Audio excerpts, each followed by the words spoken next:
ஃப்ரெண்ட்ஸா இருக்கிறாங்க.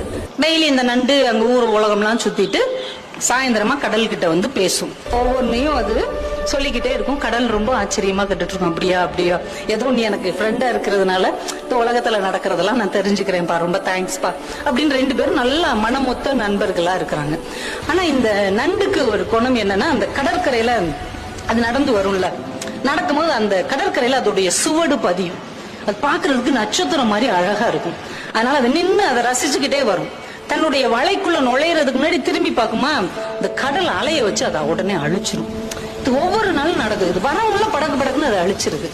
இந்த நண்டுக்கு மனசு என்னமோ பண்ணுது.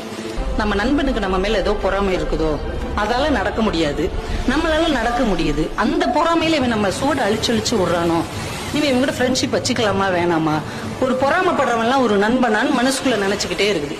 இன்னொரு நாளைக்கு இதே மாதிரி பேசிட்டு வருது, வேகமா அதை அழிச்சிருச்சு. இது வலையில நின்று முறைச்சு பார்த்துக்கிட்டே இருக்குது. இன்னொரு நண்டு அந்த வழியாவே போகுது. சரி, நம்ம சூடத்தான் இவன் அழிக்கிறான், அந்த எதிரியோட இன்னொரு நண்டோடைய சுவடை அழிக்கிறான்னு பார்ப்போம்னு பார்த்துக்கிட்டே இருக்குது. அந்த நண்டோடைய சுவடை இதை அழிக்கவே இல்லை. அந்த நண்டு ஹாயா நடந்து அந்த பக்கம் இருக்கிற ஒரு வலைக்குள்ள போகுது. இதுக்கு செம்ம காண்டாயிருச்சு. உண்மையிலேயே இவன் நம்ம மேல மட்டும்தான் பொறாமப்படுறான் அப்படின்னு நினைச்சுக்கிட்டு இருக்கும் போதே அந்த வழியா ஒரு நரி வருது. இந்த நண்டு நடந்து போன அந்த சுவடு இருக்கு இல்லையா, அதை அப்படியே ஃபாலோ பண்ணிக்கிட்டு போய் வலையில இருக்கிற நண்டை கவக்குன்னு பிடிச்சி தின்றுச்சு. இப்பதான் இந்த நண்டுக்கு ஒரு விஷயம் புரிஞ்சது. தன்னுடைய நண்பன் தன் சுவடுகளை அழிக்கவில்லை, தன்னுடைய வாழ்க்கையை காப்பாற்றி இருக்கிறான் என்ற உண்மை புரிந்தது. உடனே ஓடி வந்து மறுபடியும் அந்த கடற்கரையில் எழுதுச்சு, முன்பே காப்பான் அன்பே நட்புன்னு எழுதுச்சு.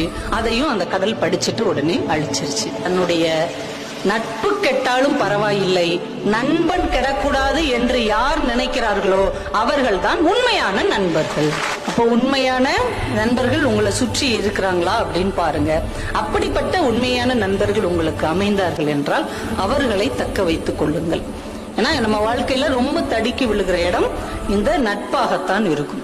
இந்த நட்பு நல்ல விதமா அமைஞ்சிச்சுன்னா நீங்க வாழ்க்கையில வேற உயரங்களுக்கு நீங்க போக முடியும். அதே நட்பு கொஞ்சம் ஏறுக்கு மாறாக அமைந்து விட்டால் நம்ம எங்க போய் நிற்போம் அப்படிங்கறதே நமக்கு தெரியாது.